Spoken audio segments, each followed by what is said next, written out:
Bueno, hoy vamos a continuar con Habacuc. Vimos la primera queja del profeta la semana pasada, una queja válida. Y como es una queja válida, Dios la responde con agrado, ¿sí? La responde con gracia, no la responde con ira, porque es una queja válida. Habacuc conocía a Dios y al conocer a Dios miraba al mundo y decía, falta la justicia de Dios. Y se desesperaba.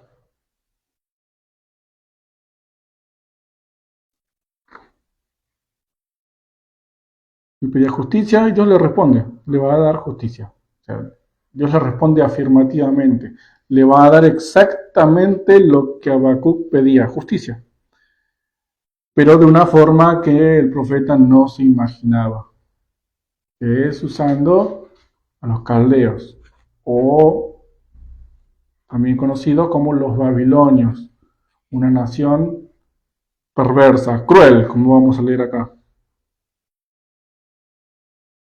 Versículo 5 hasta el versículo 11 está la respuesta de Dios. Y leemos, mirad entre las naciones y ved y asombraos, porque haré una obra en vuestros días, que aun cuando se os contare no la creeréis. Porque he aquí yo levanto a los caldeos, nación cruel y presurosa, que camina por la anchura de la tierra para poseer las moradas ajenas. Formidable es y terrible, de ella misma procede su justicia y su dignidad. Sus caballos serán más ligeros que leopardos y más feroces que lobos nocturnos, y sus jinetes se multiplicarán. Vendrán de lejos sus jinetes y volarán como águilas que se apresuran a devorar. Toda ella vendrá a la presa. El terror va delante de ella y recogerá cautivos como arena. Escarnecerá a los reyes y de los príncipes hará burla. Se reirá de toda fortaleza y levantará terraplén y la tomará. Luego pasará como el huracán y ofenderá atribuyendo su fuerza a su Dios. Amén. Vamos a dividir la respuesta de Dios en tres partes. La primera es el versículo 5. Fíjense cómo continúa la idea de la vista, de usar el sentido de la vista. Dios le responde entonces, mirad y ved. Miren, vean con sus propios ojos. Presten atención con sus ojos. Principalmente a Habacuc, que era el que tenía la visión de la profecía. Porque Dios le cuenta lo que va a hacer, pero al mismo tiempo se lo muestra. No sabemos exactamente cómo lo vio, pero sabemos que lo vio porque es la profecía que vio el profeta Habacuc. Y Dios le responde, mirad y ved. Y el hecho de que sea necesario que Habacuc vea tiene que ver con lo que dijimos la semana pasada acerca de la importancia del sentido de la vista, pero también tiene que ver con la falta de fe del profeta Habacuc, pero la falta de fe en general del hombre. El ser humano es una criatura que tiene fe, pero en cualquier cosa. Lo que no tiene fe es en Dios. Naturalmente no tiene fe en Dios, naturalmente no cree en Él. Al convertirnos, esa incredulidad en Dios todavía está en nosotros y eso es lo que nos lleva a pecar. Pero Dios le dice, mirad y ved, porque es necesario esa evidencia empírica y concreta que nos da solamente la vista de que la profecía es cierta, de que la justicia va a venir. Por eso, mirad y ved, porque va contra la incredulidad. Dios está atacando la incredulidad y no quiere dejar ninguna duda de que lo que está diciendo va a pasar. Voy a hacer justicia. Y dice encima, haré una obra en vuestros días que aun cuando se os contare, es decir, por el oído, no la creeréis. Es decir, si yo no te muestro lo que voy a hacer, Habacuc, no me lo vas a creer. Es Dios, se lo va a terminar creyendo, pero es una forma de hablar. Te lo tengo que mostrar porque lo que voy a hacer es sorprendente. Por eso la importancia de la vista en el profeta Habacuc. Primero a los Corintios, capítulo 2, versículo 14, Dice que el hombre natural no puede entender las cosas del espíritu porque las cosas del espíritu se tienen que discernir espiritualmente. El hombre natural no las entiende, no las conoce, son locura para él las cosas del espíritu. El hombre natural no entiende, no escucha la palabra y no la cree. Y probablemente si vea también le cueste creer. Pero ante lo que está delante de nuestros ojos no hay nada que decir. Entonces Dios no solamente le habla, no solamente le cuenta, le habla la profecía, sino que se la muestra. Porque va a eliminar cualquier chance de que Habacuc dude de lo que va a pasar. Habacuc, acuérdense, estaba desesperado porque había injusticia en Judá. Miraba a su alrededor y era todo un desastre. Entonces decía, ¿dónde está la justicia de Dios? Y Dios le dice, va a haber justicia. Sí, pero yo estoy viendo otra cosa. Bueno, entonces Dios le muestra. Y ya no puede dudar.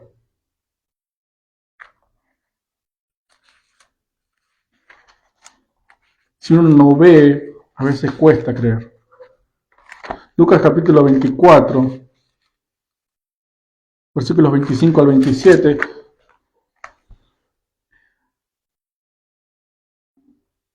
Jesús resucitado se le aparece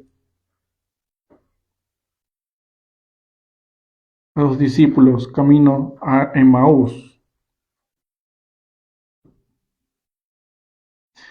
Entonces él, Jesús, Lucas 24, 25 al 27, entonces él les dijo, oh insensatos y tardos de corazón para creer todo lo que los profetas han dicho. ¿No era necesario que el Cristo padeciera estas cosas y que entrara en su gloria? Y comenzando desde Moisés y siguiendo por todos los profetas, les declaraba en todas las escrituras lo que de él decían. Básicamente les estaba mostrando, yo estoy acá en el Antiguo Testamento. ¿Sí? No está utilizando exactamente la vista, pero sí les está explicando de una forma gráfica e imposible de negarse, esto que pasó, dice acá, lo dice acá, en la escritura, tal profeta, era yo. Lo que vieron que me pasó, estaba escrito. Ellos escucharon la palabra, la conocían, pero no la habían comprendido, no la habían aceptado, no la habían creído del todo. Incluso después de haber visto qué pasó. Necesitaban todavía que alguien les mostrara la verdad de las escrituras. Jesús mismo lo hizo.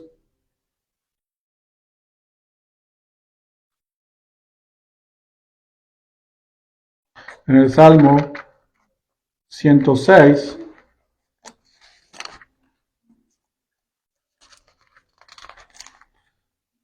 versículos 24 y 25, tenemos lo mismo.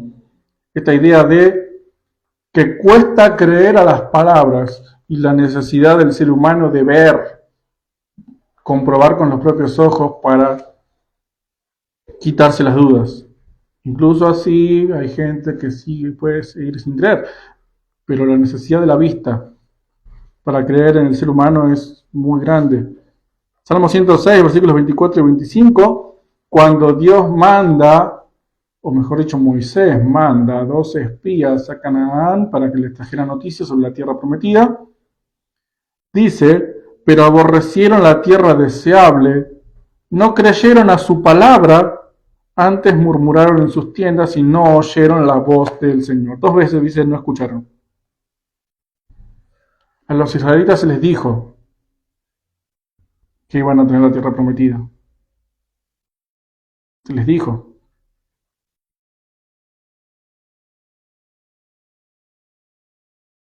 Y esta incredulidad, esta necesidad de ver para creer viene del hecho de no conocer lo suficiente a Dios. Como una persona, como de persona a persona, seres humanos, si yo no conozco lo suficiente de una persona, no puedo confiar en esa persona. Por más que me diga, que me asegure, que me jure, si no la conozco lo suficiente, no voy a confiar, no le voy a creer lo suficiente. Y con Dios pasa lo mismo. Si uno no lo conoce lo suficiente, no va a creer lo que Él diga. Esto es exactamente lo que pasó con los israelitas y los 12 espías. Está en Números capítulo 14, versículos 1 al 9.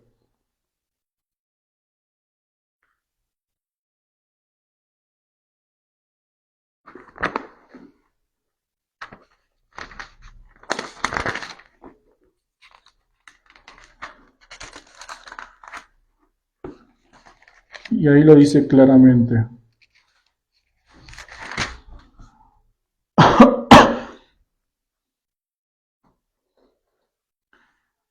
Números 14. Entonces toda la congregación, en el 13 ya van los espías.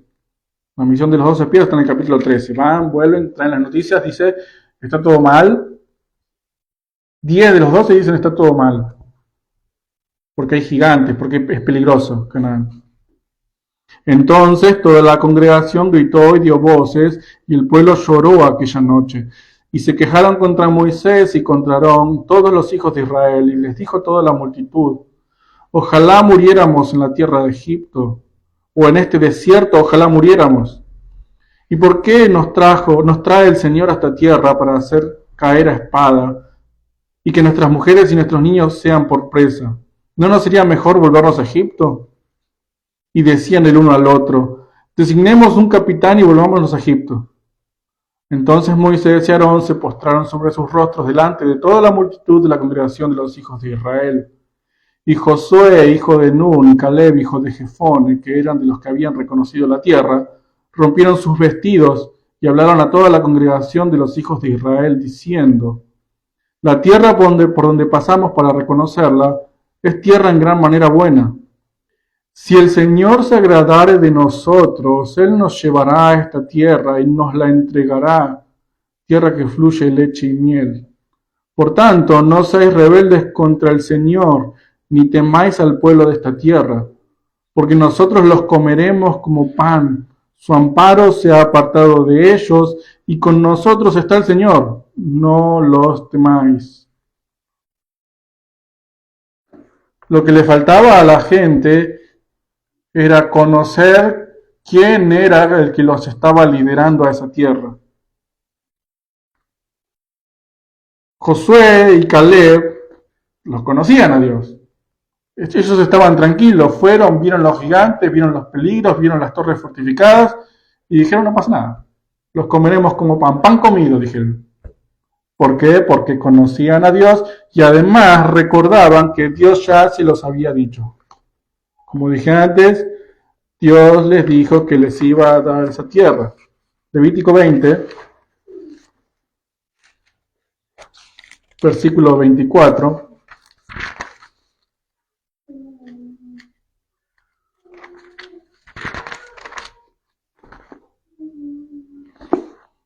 De Levítico: pero a vosotros os he dicho, vosotros poseeréis la tierra de ellos, de los cananeos, y yo os la daré para que la poseáis por heredad, tierra que fluye leche y miel. Yo, el Señor, su Dios, que os he apartado de los pueblos. O sea, Dios les dijo claramente: yo les doy esa tierra, es suya, la tienen que ir a agarrar. Yo se las doy por herencia, les pertenece. Habían recibido esas palabras de Dios, pero, claro, ellos fueron, vieron y no conocían lo suficientemente a Dios, entonces se asustaron. Fue más lo que vieron que lo que habían escuchado de Dios. Por eso, mirad y ved ataca la incredulidad del hombre. Por eso la necesidad de mostrarle a Habacuc la profecía, no solamente de decírsela. Entonces no conocían lo suficientemente a Dios como para tomar la tierra. Desconocimiento de Dios trae incredulidad, trae falta de fe. Yo cuanto más conozco, más creo. Cuanto menos conozco, menos creo.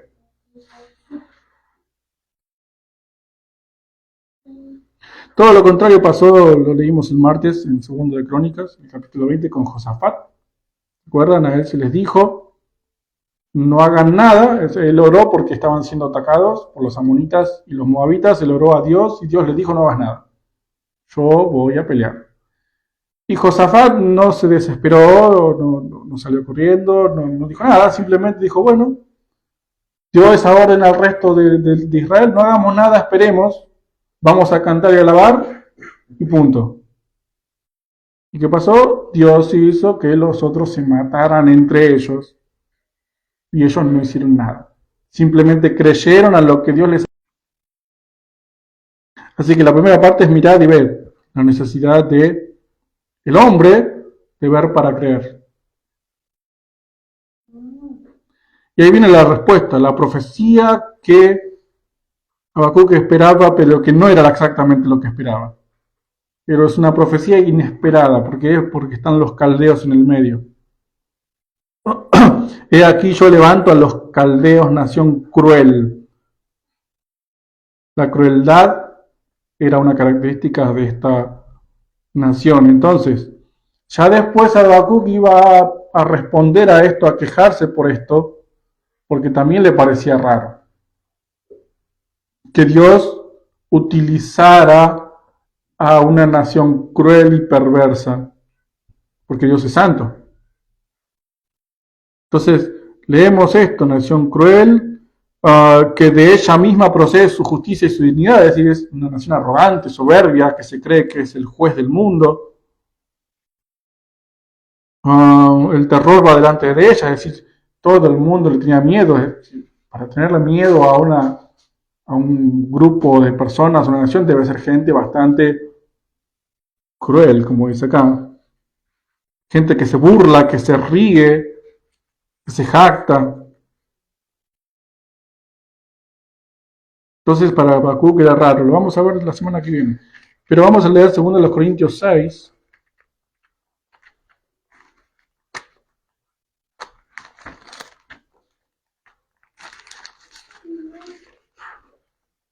2 Corintios 6, del 14 al 16.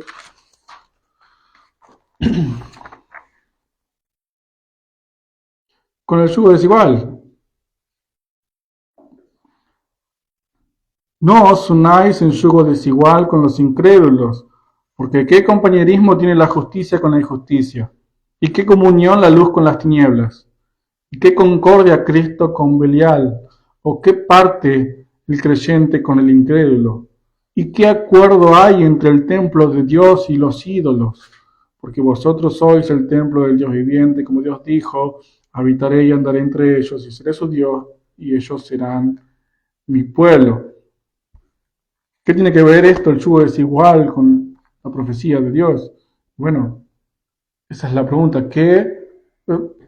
Lo sorprendente, mejor dicho, de esta profecía? Por eso necesitaba mostrarla y no solamente contarla. ¿Qué concordia Cristo con Belial? ¿Qué tiene que ver el templo de Dios con los ídolos? ¿Qué tienen que ver los caldeos con Dios? ¿Por qué está Dios hablándome de los caldeos y la justicia? ¿Qué tiene que ver una nación cruel y perversa con la justicia de Dios? Si alguien les cuenta esto, no lo van a creer, dice Dios. Si alguien les cuenta lo que yo estoy planeando hacer, nadie lo va a creer. Por eso Habacuc te lo muestro.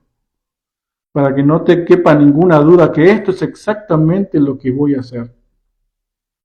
Voy a usar a los caldeos, aunque te cueste creerlo. Aunque te cueste asociar mi santidad con su impiedad.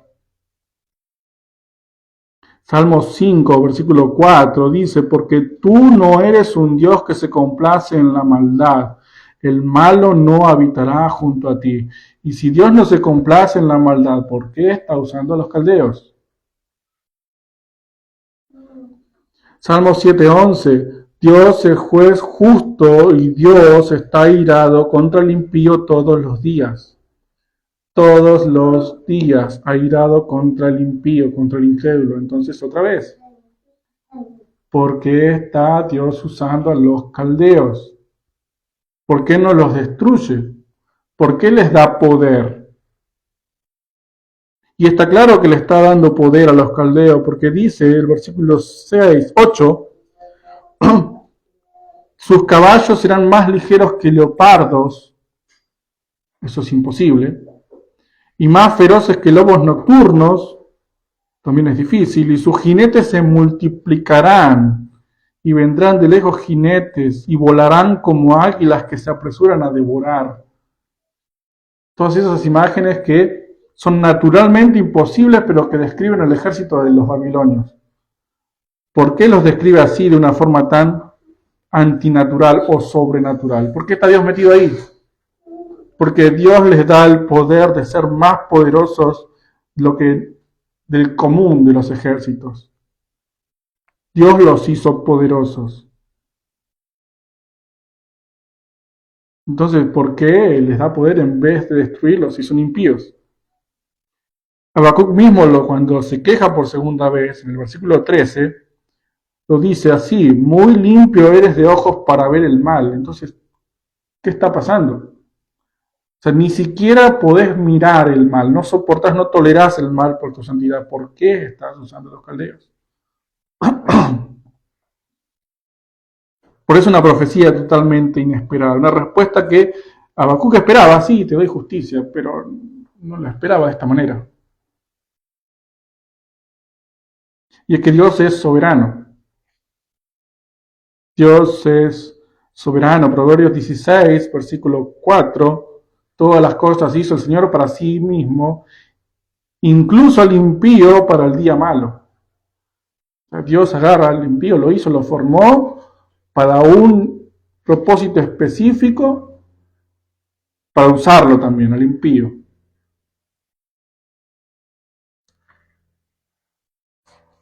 Romanos capítulo 9, versículo 17. Leemos lo mismo sobre Faraón.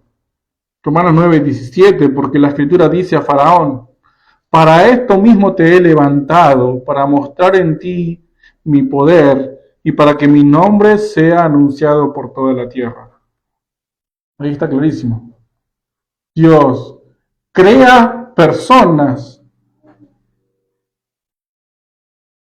ya con destino al infierno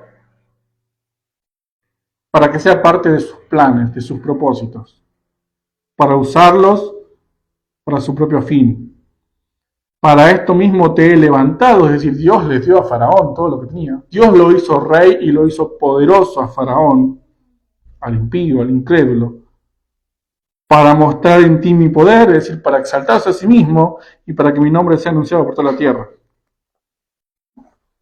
Son cosas que Él hace, simplemente por el hecho de que Él es soberano. El capítulo 9 de Romanos es la soberanía de Dios. Dios es soberano sobre su creación y hace lo que quiere, con quien quiere, cuando quiere y como quiere. Hechos capítulo 2,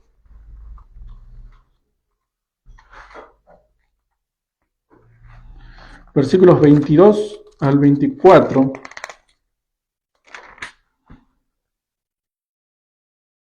El catolicismo, el Papa habla del fracaso de la cruz, pero no puede ser un fracaso algo que sale según el plan estipulado. Hechos 2, 22 al 24. Varones israelitas, oíd estas palabras. Jesús Nazareno, varón aprobado por Dios entre vosotros con las maravillas, prodigios y señales que Dios hizo entre vosotros por medio de él, como vosotros mismos sabéis, a este, entregado por el determinado consejo y anticipado conocimiento de Dios, prendisteis y matasteis por manos de inicuos crucificándole, al cual Dios levantó, sueltos los dolores de la muerte, por cuanto era imposible que fuese retenido por ella. El versículo 23 es lo que quiero destacar. Jesús fue entregado por el determinado consejo y anticipado conocimiento de Dios.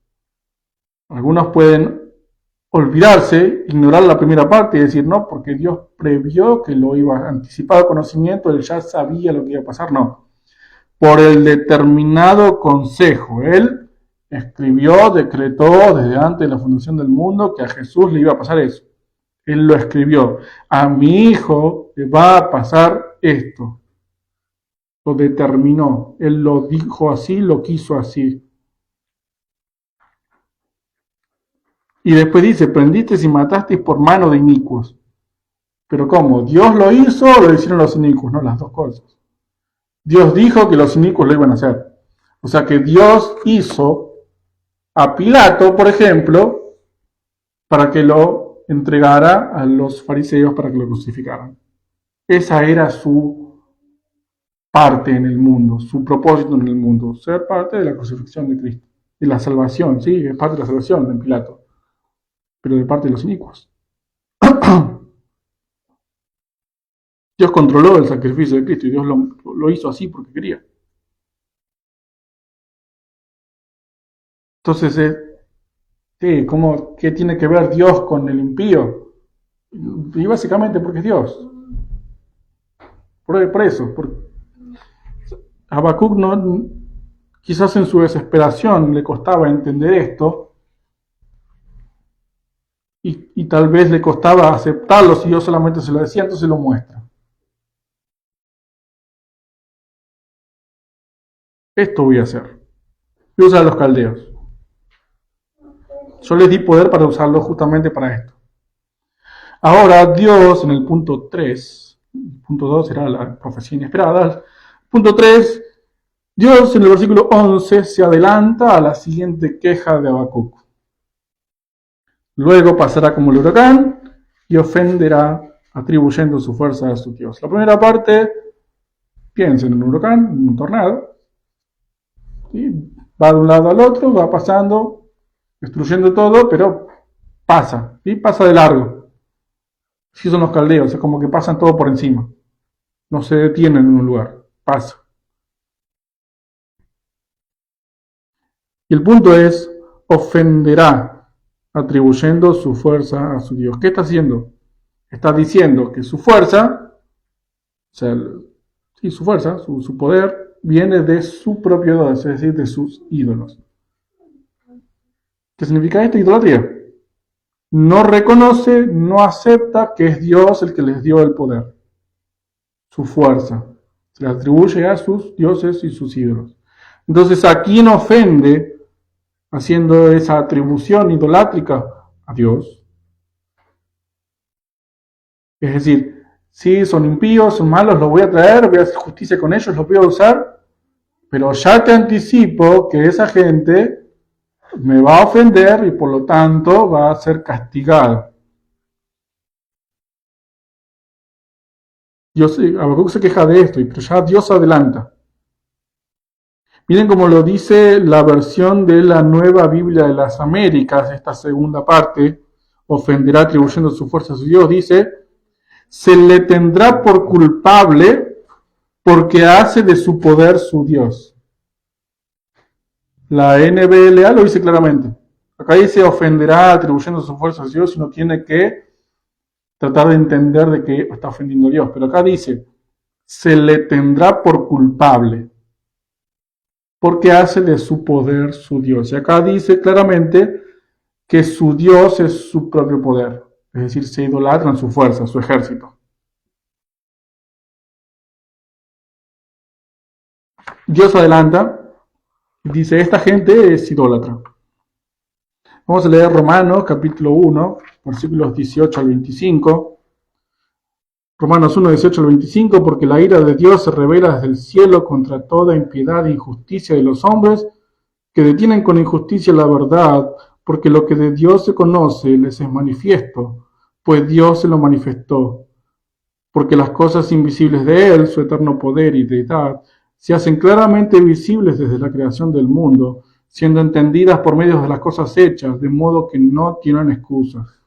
Pues habiendo conocido a Dios, no le glorificaron como a Dios, ni le dieron gracias, sino que se envanecieron en sus razonamientos y su necio corazón fue entenebrecido. Profesando ser sabios, se volvieron necios y cambiaron la gloria del Dios incorruptible en semejanza de imagen de hombre corruptible, de aves, de cuadrúpedos y de reptiles. Por lo cual también Dios los entregó a la inmundicia en las concupiscencias de sus corazones, de modo que deshonraron entre sí sus propios cuerpos, ya que cambiaron la verdad de Dios por la mentira, honrando y dando culto a las criaturas antes que al Creador, el cual es bendito por los siglos. Amén. Dios sabe, que estas cosas son raras para Habacuc, entonces ya le anticipa a esa gente me va a ofender y por lo tanto la voy a terminar destruyendo. Y esto tiene que ver con la omnisciencia de Dios. Primero de Juan capítulo 3 versículo 20 dice que Dios sabe todas las cosas. Isaías 46 versículos 9 y 10 dice que Dios sabe exactamente lo que va a pasar y lo declara desde el principio. De antemano Dios dice lo que va a pasar adelante. Porque claro, Él decide lo que va a pasar. Y el Salmo 139, versículo 4, dice que Él sabe lo que vamos a decir antes de que lo pronunciemos. Entonces Dios, sabiendo, previendo que Habacuc no iba a entender del todo qué era lo que estaba pasando con los caldeos y con él, por qué esa aparente unión, ese aparente yugo desigual, ya le adelanta, ofenderá, lo voy a tener por culpable, no te preocupes. Igualmente Habacuc se preocupa, se desespera, pero esto es, Dios es omnisciente. Dios le responde su siguiente queja en la primera respuesta.